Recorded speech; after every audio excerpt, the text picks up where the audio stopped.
What's up, guys? This is Zach, Baka Legend 123, and I'm here with Nathan today, Hi guys. where we are doing obviously story time with the group. Logan couldn't be here; he had to go. Because he just dominates. Yeah, he dominates. He wins He too wanted much. a This isn't break. even a game though, so we're gonna tell 3 stories each about interesting moments in our lives. So Nathan, you want to go first? Yeah, okay. So the first story I have is about a time when I was a little kid. Okay, so I was at my house with my friend Andrew and my mom, and we were about to go to Taekwondo. So we were just like chilling out. And I guess I went up the stairs to change my my Taekwondo uniform to kick some butt. But then I went up the stairs and with my foot I stepped on a nail. That was really fun. I was like 5 years old, and so like I had like this huge cut, and I started bleeding. Oh my god! Yeah, I know it sucks. And then my mom was like, "Oh no," and she was trying to calm me. No. She tried to calm me down. And like back in that day, I was really scared of shots. So I was like screaming, "Oh, I don't want a shot, no!" And then mom was trying to hush me. And then my friend Andrew, who was there, he's like, "You're an idiot." So Andrew sounds nice. yeah, the resolution is I didn't have to get a shot. I got a Band-Aid, and I missed Taekwondo practice. And now he has tetanus. Yeah. Alright, so my first story was when I was in Hawaii. Ooh. That's where I used to live when I was younger. Oh, I was cool. like 5 or something, 4 or 5. I didn't really know how to swim. And so basically, I was on this boogie board or whatever, where it just floats, like it's not really like a surfboard or anything.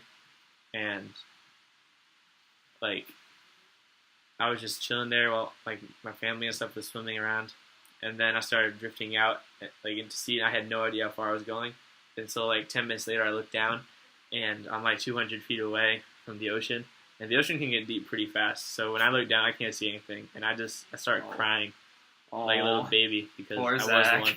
So Poor Zach. yeah. And then my aunt like had to swim out there and save me. And She had to swim. There's no, I can't recall it, but like there could have been a shark. It probably wasn't. Oh snap! It could have been. It, And so at the time I got stung by a jellyfish there, which isn't good either. Yeah.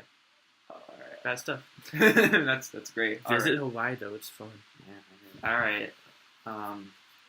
Oh yeah, okay, so my second story is about, this was like a year before, I was like in kindergarten, or preschool, okay, and so there was like this really, really like mean, tough, like kid, his name was Sebastian, he's like the Putin of preschool, okay, he bullies everyone, no one really liked him, so I remember one day, I'm like, yo man, I've had enough, I'm not like the violent person, I'm like the peaceful, like, sunflower or whatever it is. Lotus. It's called Lotus, I believe.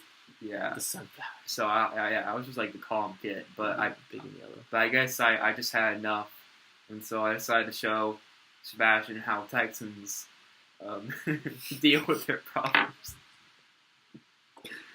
It's a bad example for Texans, bro. Yeah, no, that's what Texans do. Texans just punch the kid. Yeah, so, I punched the kid in the face. And... the teachers had to act like they were mad at me because, they have to, but they were actually happy. They were secretly applauding because Sebastian was such a prick. But I was still sad because I was ashamed of what I did because I'm like a rule follower, and so I kept having Shame. I kept having like nightmares or daymares as this wonderful. You're not gonna have nightmares when you're in school. That's true. Or whatever. That's true. So I kept having daymares, so my mom would get mad at me. But then she didn't really get mad at me, so She was like, "Yeah, that kid was he had it coming." yeah. Oh, I'm Mom. glad you punched him. Love you too. Yeah, but no, watch out. Oh, She's not your mom. yeah, my mom is pretty cool. All right, next, Okay. next story, Mom. So my second story. Shame him in the comments. All right, so Team Nathan. my second story is when I was younger, in second grade. Or maybe it was, first grade actually. In first grade, me and my friends Chris and Colin, we found like these kind of like mud, dirt, brick, clay things or whatever. I don't even know what to call them, but they're basically like these rock things that when you threw them at a wall, they would break into like several parts, which we found awesome. And so we were all throwing them at the big wall at school. Mm-hmm. That like no one was really over there since it was like recess, and everyone else was kind of on the playground. So we just started throwing it, and then Chris had an idea to throw one straight up in the air, That and sounds like a great idea. He threw it straight up. It went over the fence and smashed the windshield of a car, Oh. like a minivan. People say it was the principal's. I don't think it was.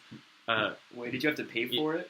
He might have, because I didn't break it. But all three of us got in trouble. Like, I don't know how they found out, because we ran like hell like right after. But I had cameras. It was like the last week. Surveillance? It was like the last week of school too, and Oh. and the principal like kept me in for recess every day afterwards. Oh. But the thing was, none of the other guys were in there for recess too. So I feel like I was the only one that got What? caught. Why? That doesn't make any Which- sense. yeah, which makes you that mad. doesn't make any sense. So- You should have ratted out the other guys. Yeah. You know. But then I did get this like trophy thing for running the most. We had this thing called Super Laps. I ran the most or something during recess, so Oh. I got a trophy for it, and then she let me off for recess. Ooh, the last day. super laps. Nice. Yeah. So that's my story. That's a beautiful story, Zach. Covered up this bit. Oh yeah. So my last story is actually pretty recent, like a year or two ago. So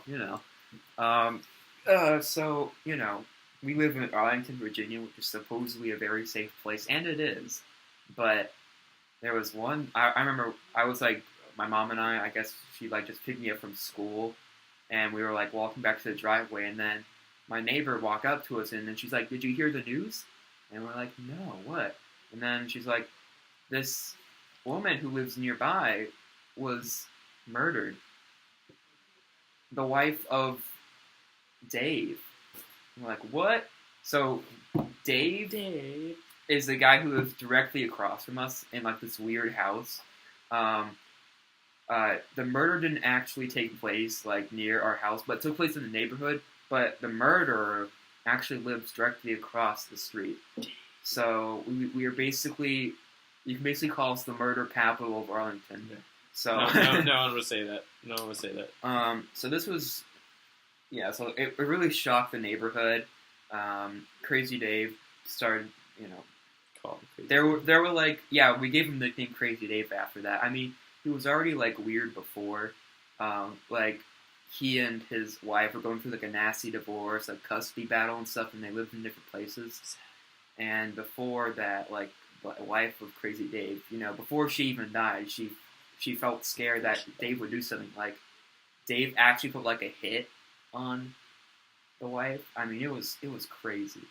And they found out the murder by they saw these like two kids, like these two little infants, like walking around the neighborhood, and the neighbors were like, "What are they doing out there?" So they discovered the body nearby house, and it was that Oh man. her throat was like Joe, slit. stop. I'm trying to build up the. No. So this I- was Bad. before they arrested Dave, but Long story. everyone, this is a long story, and they were suspecting Dave. Oh yeah, by the way, there was like police cars all over our neighborhood. Makes sense. So we had a town meeting, but this was before, like I said before, Dave was arrested, but he was still the main suspect. So the police could tell just a little bit of details, but they couldn't say that it was Dave. So, and then the people started asking a bunch of weird questions, and to wrap it all up, he did go to, he got Caught. Yeah, he got caught. He went to jail. And the kids, the victim's They were sister, the victim's sister is taking care of him now. So, All right, you know too much about those guys. The freaky story. All right, so my last story is pretty funny, but also kind of mean. So there's this kid in I think it was second grade, probably elementary school. I was a thug in elementary school, kind of. damn. I got in a lot more trouble then, and I haven't The gotten in trouble mafia. since like fourth grade or something. the mafia but- here. But he came from like Pakistan or some country from the Middle East. His name was Elian, I don't know, something like that. Elian, he was Elias. I think that's what his name was. But he was only at school for 1 year, but he didn't really know much about kind of America or speak much English. And so his mom for lunch this one day gave him a $20 bill to like put in his account so he could use it for several days. And this was back when lunch only costed like $2, and I was like freaking 3 or something. So I had like 2 ones, and I tried to make this deal with him, and he bought it because he didn't really speak English. Mhm. Where I traded him 2 ones for $120 because Oh, 2 is my. more than 1, and so I made $18 that day. And I thought I was in the clear when we did the deal, but then apparently he told his mom or something, or his mom found out like a week later, or maybe it was like a few days or something. But they found out, and like I got in trouble, and I had to give him like the $20 back, and then like 18 more like my mom or something for like just being bad. So yeah. Whatever happened to that kid? Like, is he still here? No, he moved after that year. I'm traumatized. Wow, Zach. It was a bad thing about America. Well, that pretty much wraps it up. Hope you guys enjoyed the stories here. So yeah, if you enjoyed the video, leave a like and comment, subscribe, and we'll see you guys next week.